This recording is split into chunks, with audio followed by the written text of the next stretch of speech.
दिल के दिन, दिल की बात। 29 सितंबर को विश्व हृदय दिवस मनाया जाता है। कल 29 सितंबर थी। जगह जगह इस पर खूब चर्चा हुई, परिचर्चा हुई, लेकिन फिर भी लोगों ने दिल की बात नहीं की। दिल की बात से मतलब है दिल के दिन भी दिल की बात नहीं की, नहीं समझा। दिल हमारे शरीर का महत्वपूर्ण अंग है। हम सभी जानते हैं कि पूरे शरीर में रक्त को पंप करके एक एक अंग में, एक एक ऑर्गन्स में, कोशे कोशे में रक्त को पहुंचाता है और दिन रात इसी कार्य में लगा रहता है। इसका स्वास्थ्य कितना आवश्यक है, ये समझना महत्वपूर्ण है। तो दिल की बात, दिल के स्वास्थ्य की बात कही, दिल की बातों को फिल्मी में तो अलग मामला चला जाता है, लेकिन ये आजकल जो आंकड़े बताते हैं उसमें यौवन काल में जो मृत्यु हुई है, CVD, cardiovascular disease, heart disease, ये इतने ज़्यादा बढ़े हुए हैं। इससे ज़्यादा युवा अकाल ही काल का मृत्यु हो रहा है। उसका कारण क्या है? असमय सोना, असमय जागना, असमय खाना, बेमेल खाना, स्ट्रेस, डिप्रेशन, ईर्ष्या, द्वेष, ये सारे सब कारण हैं। मन का और शरीर का अटूट संबंध है। मन में भी मने मनुष्याणाम कारणम बंध मोक्षो, बंधन मोक्ष का कारण क्या है? आजकल 90% बीमारियों का कारण मन है।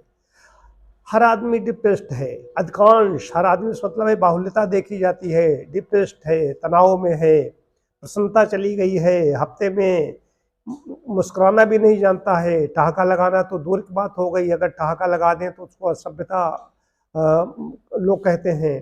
तो जो खुल कर के हंस नहीं सकता है तो उसका स्वास्थ्य कैसे अच्छा होगा? जो दूसरे को सुख दुख में सम्मिलित नहीं हो सकता है, सुख को देखने से ईर्ष्या पैदा हो रही है, दुख के देने से अंदर से उसको आनंद मिल रहा है, वो उनका स्वास्थ्य, दिल का स्वास्थ्य अच्छा नहीं हो सकता। दिल के स्वास्थ्य के लिए पर सुख सुख, पर दुख देखे पर। पराये सुख में सुखी हो जाइए, पराये दुख में द्रवित हो जाइए, प्रकृति से निकटता बनाइए, पॉल्यूशन से बचिए। अगर ऐसी जगह पर रह रहे हैं जहाँ पर पॉल्यूटेड जो इलाका ज़्यादा है, क्षेत्र ऐसा है, तो वहाँ पर मास्क का प्रयोग कीजिए। विशेष रूप से मास्क की बात आई तो कोविड काल जो निकला है, कोविड काल में भी जिनको माइल्ड कोविड हुआ, हल्का कोविड हुआ, जिनको पता नहीं चला, तो कोविड का प्रभाव भी पड़ा है। देर सवेर उसका भी प्रभाव आएगा। और विशेष रूप से कल यहाँ पर जो CSN PG कॉलेज है, उसके प्राचार्य डॉक्टर नरेश चंद्र शुक्ल को बता रहे थे, उनको बाईपास हुआ, बाद में उसको भी ब्लॉक हुआ तो एंजियोप्लास्टी हुई। तो उन्होंने बहुत अच्छी बात कही थी कि भाई एक जेनेटिक होता है। उन्होंने कहा मैंने तो जीवन में ऐसा कोई खान पान नहीं किया। तो व्यक्ति जानता है कि हमने तो कई बार ऐसा है खान पान गलत नहीं किया, हम शुद्ध शाकाहारी थे। तो ऐसी स्थिति में है उनके माँ के गर्भ से ही ऐसी चीज़ें आ जाती, जो जीनोम सिस्टम है, जेनेटिक, ये हार्ट डिजीज कहा जाता है इसको, तो वहाँ से चीज़ें आ जाती हैं। जेनेटिक है। अगर किसी को माता पिता को समस्या है, अब कहे कि नहीं, तो वो अगर नियमों का पालन करेगा तो वो उसको कंट्रोल कर लेगा, नियंत्रित कर लेगा। बात शुरू से करने की है। अगर ऐसे माता पिता जिनको ऐसी समस्या है, उनकी संतान की उत्पत्ति हुई है, तो प्रारंभ से उसके आहार विहार पर ध्यान देना होगा।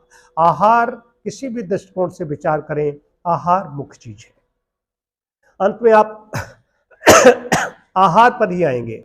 आहार और व्यायाम, भूख उसी को लगेगी जो व्यायाम करेगा। तो इसलिए आहार, व्यायाम और मन के लिए ध्यान बहुत आवश्यक है। ध्यान, हम तो जैसे कि हमारे यहाँ जितने कैंडिडेट हैं, यज्ञशाला के, कायाकल्प केंद्रम के, प्रातः सायंकालीन संध्या हवन होता है, तो उसमें ध्यान ही है, मंत्र हैं। एक बड़ा रोकता है मन को प्रसन्न करने के लिए, अंदर से खिले खिले हैं, तो उसके लिए ध्यान बहुत बड़ी चीज है। ध्यान करेंगे, हवन करके वायुमंडल को शुद्ध करेंगे, अंदर वहाँ पर इतनी ज़्यादा शुद्ध ऑक्सीजन हो जाएगी, तो कीटाणु विषाणु होंगे, उसका यज्ञ का जो धूम है, हवन का धुआं है, वो उसको उनको नष्ट कर देगा, हटा देगा, उस वायुमंडल शुद्ध होगा। तो शुद्ध ऑक्सीजन भी हमें चाहिए।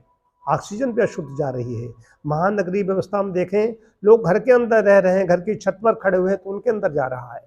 अगर शहर में, नोएडा में रह रहा हूँ, 24 घंटे अगर घूम लूँ नोएडा में विदाउट मास्क, तो नाक में उंगली डालो, उंगली काली हो जाएगी। और मैं देखता हूँ, ऐसे परिवेश से मैं घिरा हुआ हूँ यहाँ पर कि हमारी चादर बिछी हुई है वाइट इसके पे टेबल पर, ये 15 दिन में भी गंदी नहीं होती। तो ये जो छोटा शहर है यहाँ पर उतना पॉल्यूशन नहीं है। सड़कों पर जहाँ पर धूल धुआं है उनकी बात अलग है। तो अपने जो घरों में रह रहे हैं उनको ऐसे पौधे वौधे भी, अपना पर्यावरण ऐसा बनाना पड़ेगा। उनके पास जगह नहीं है तो क्या बड़े बड़े गमले रख सकते हैं, उसमें पौधे लगा सकते हैं, तो बाहर से जो गैसेस आ रही हैं उनसे वो बच सकेंगे। तो कई चीज़ें इसमें आ गई हैं। तो इसमें आहार, व्यायाम, ध्यान, शुद्ध वायुमंडल, सब कुछ करेंगे तो इससे बचेंगे, नहीं तो कोई इस पर परेशानी में पड़ सकते हैं।